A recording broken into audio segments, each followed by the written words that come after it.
medida que pasan las semanas, se extienden los confinamientos, las cuarentenas a nivel nacional, se empiezan a ver también los efectos cada vez más duros del impacto económico que ha tenido la crisis sanitaria, con récords en el IMASEC, con niveles de desempleo altísimos también, que ya superan a nivel nacional largamente los 2 dígitos, y que de alguna forma van dándole un nuevo sentido, una nueva estructura al debate respecto a los planes de apoyo económico que tiene que impulsar el gobierno. Queremos conversar de este tema y de otros que han generado polémica, como la posibilidad de un retiro de fondos de la AFP. Estamos en contacto en esta conversación con el académico de la Universidad de Chile, el economista Joseph Ramos. Profesor, gracias por conversar con nosotros.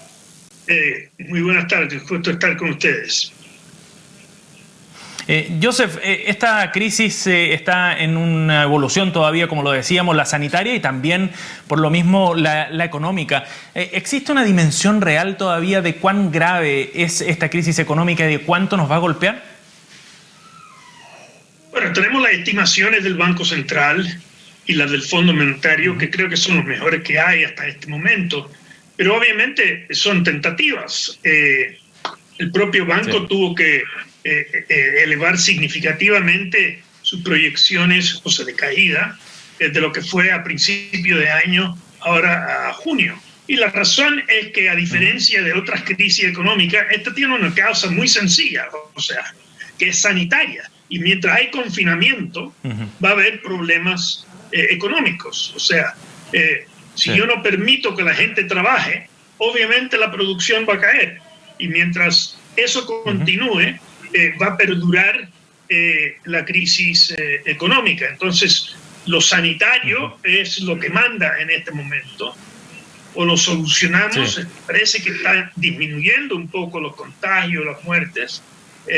Hay la esperanza que hemos visto en los países europeos, que parece que ya están reabriendo de a poco, y que eso puede ser lo que pase en Chile en 1 o 2 meses más. Pero todavía esto es tentativo.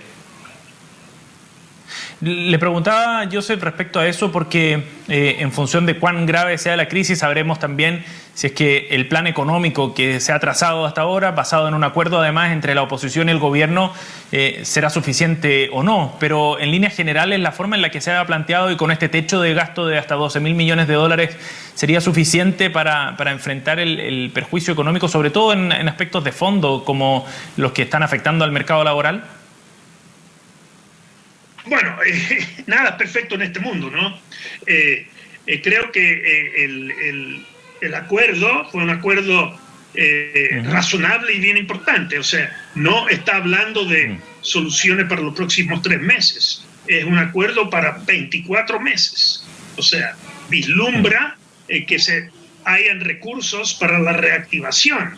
O sea, que aun cuando se vaya soltando el confinamiento, la reactivación, bueno, empieza a darse, pero uno quiere que se dé con la mayor fuerza posible. Y eso requiere, y hay al menos 2 medidas que tienen contempladas ahí: subsidios a la recontratación de empleo, y en segundo lugar, importante incremento en gasto público, en obras públicas y en viviendas para gatillar la economía. Si eso será suficiente, volvemos al punto anterior. No sabemos cuánto va a durar esto y por consiguiente cuán profundo es. Pero la esperanza, para no ser apocalíptica en esto, es: los europeos han vivido esto con un poquito más de antelación que nosotros y ya están empezando a repuntar. Entonces, es razonable pensar que en cosa de 2 meses empiece lo mismo en Chile y podamos pasar a la etapa de reactivación. Y Joseph, ¿y usted cree que esta crisis puede dejar secuelas de largo plazo en algunos aspectos importantes de la economía, en el mercado laboral, por ejemplo, cuando nos hemos enterado que se han perdido 1,5 millones de puestos de empleo en un año? Bueno, efectivamente, o, por ejemplo, respecto a materias de productividad, etcétera. Bueno, digamos, el empleo depende de la producción de las ventas. Y en este caso, si permitimos que la gente trabaje. Las proyecciones, vuelvo a las proyecciones, que lo mejor que tenemos, que son las del Banco Central y del Fondo Monetario, es que este año, pongamos que caiga la producción 7%, pero se proyecta que el año que viene va a haber un repunte, pero menor, 5%. y por consiguiente no va a ser hasta el 2022, según estos pronósticos, que vayamos a alcanzar los niveles de producción del 2020. Por consiguiente, el empleo va a aumentar con la producción, pero no va a ser hasta el 2022 que vuelva a lo que fue antes de la crisis. Y súmale que en ese periodo de 2 años hay nueva gente que entra al mercado laboral, de tal modo que yo temo que a fin del 22 todavía estaremos con tasas de desempleo en torno al 10%. Es decir, va a ser muy duro el camino para recuperar la forma que tenía el mercado laboral o el dinamismo que tenía hasta ahora. Bueno, es que es una cosa aritmética. O sea, si la producción cae 7 y sube 5, todavía queda para el año 22 que tiene que aumentar. O sea, ahora quisiéramos que no cayera 7, si cayera menos, pero todo eso depende de cuánto va a ser el confinamiento. Y temo que estamos acercándonos a las cifras altas y tal vez hasta las pasemos en este momento. Y el repunte también depende si en condiciones, entre comillas, normales, pero el estallido social es algo que antecedió esta crisis. Si volviera las protestas y la violencia que caracterizó el estallido social, obviamente la reactivación va a ser más lenta. Entonces, claro que sí, está como telón de fondo todavía.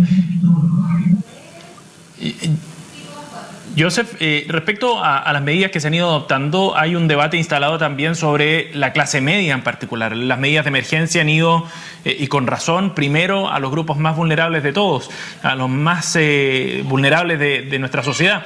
Pero la clase media hoy día se ve también en aprietos en la medida en que el confinamiento se hace cada vez más largo y los efectos económicos, ya lo hemos conversado, se hacen más patentes también. Y ahí aparece la propuesta de retirar un 10% de los fondos de AFP, idea que usted ha acogido con ciertas condiciones. ¿Por qué usted está de acuerdo con este mecanismo?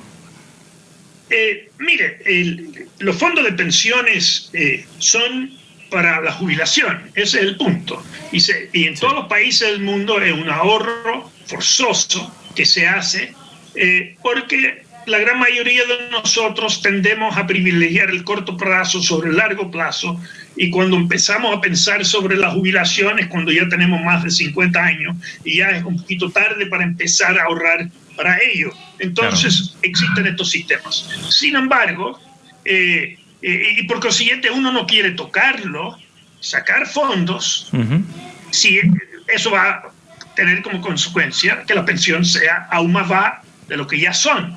De ahí entonces creo que cualquier propuesta responsable tiene que compensar de alguna medida este retiro de fondos que se pudiera dar para asegurar que el jubilado pueda tener la pensión que habría tenido de no sacar estos fondos.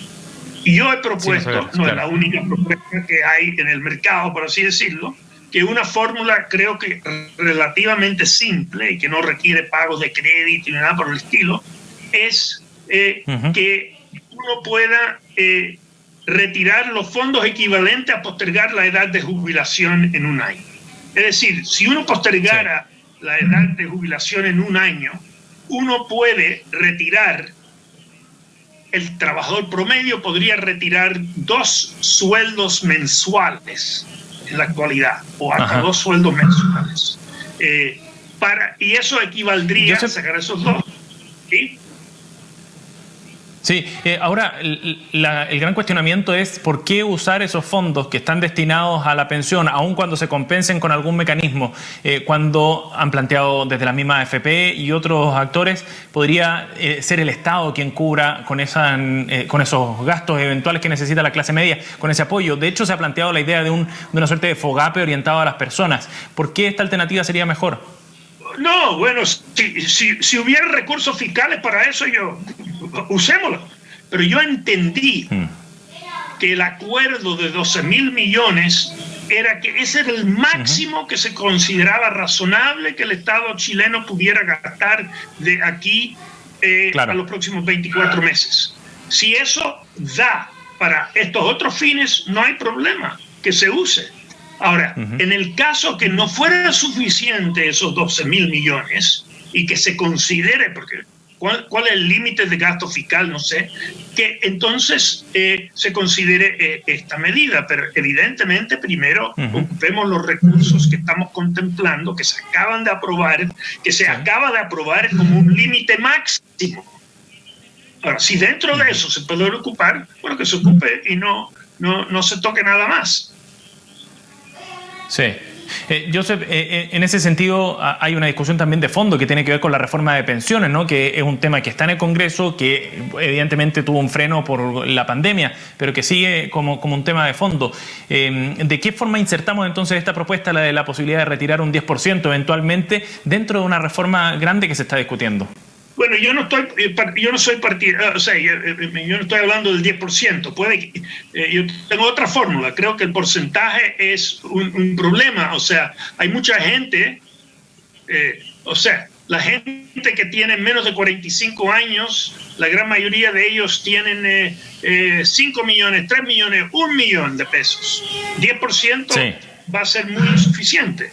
Entonces, yo creo que por eso es que propongo un monto más que un porcentaje, y que el monto guarde relación tal vez con los ingresos que la persona por la cual impone. Y esa es la esencia de mi propuesta. Sí, sí, claro, y lo interesante es que se han visto propuestas de distintos economistas, de distintos sectores también, en posiciones bien divididas sobre un tema que sin duda genera controversia. Joseph Ramos, le agradecemos muchísimo conversar con nosotros acá en CNN Chile, muy amable. El gusto fue mío. Gracias. Bien, debate abierto todavía, no solo esta propuesta, la posibilidad de un retiro anticipado de fondos de manera excepcional de las AFP, sino cómo se van a ayuda de una clase media que con el paso del tiempo se ve cada vez más ahogada también y que hasta ahora no ha sido objeto de propuestas concretas de apoyo directo en medio de una crisis económica que con el paso de las semanas se va haciendo cada vez más difícil.